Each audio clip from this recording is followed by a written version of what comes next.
Now, in other news, the Treasurer is sticking by the budget surplus despite the mid-year budget update showing big revenue write-downs and sluggish wage growth. Let's cross live now to Canberra and political reporter Trudy McIntosh. Trudy, MyEFO shows the surplus is going to be smaller. Really over the forward estimates, the surpluses are going to halve. Not so much in the current year, but after that they halve.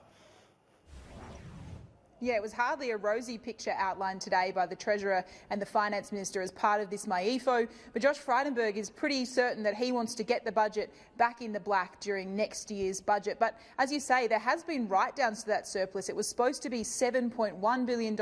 It's now predicted to be only $5 billion. And across the forward estimates, there's going to be $22 billion less worth of surpluses than had been predicted just back in May. And it's really the story of MyEFO, these downgrades. The revenue also significantly written down, around $30 billion worth of revenue write-downs over the forward estimates because of things like lower superannuation fund taxes, but also lower company profits. In terms of growth, it's hardly a rosy picture there either. The growth for this year downgraded by 0.5%, but the Finance Minister and Treasurer point out that we're still doing better than other G7 nations. While other economies this year, Germany, the United Kingdom, Singapore and South Korea all experienced negative economic growth, Australia continued to perform very strongly. We're in our 29th consecutive year of economic growth. That's why Australians can be confident about their economic future. And while the Labor Party continues to talk down the economy, continues to promise higher taxes and reckless spending, we're much more disciplined.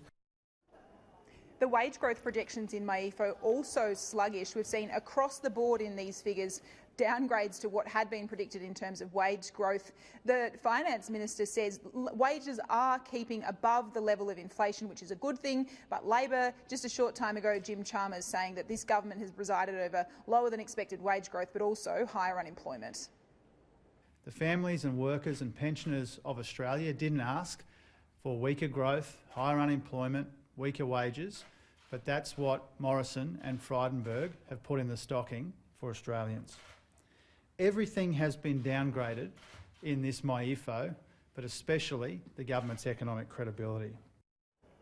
And Chris, it's worth pointing out that the government has quietly abandoned that promise to eliminate net debt by the end of the next decade. It's now been upgraded to 1.8% of GDP by 2029-30, which is not quite what they had been promising. They've been promising to get to 0%. That's not going to be the case now. Thanks, Trudy.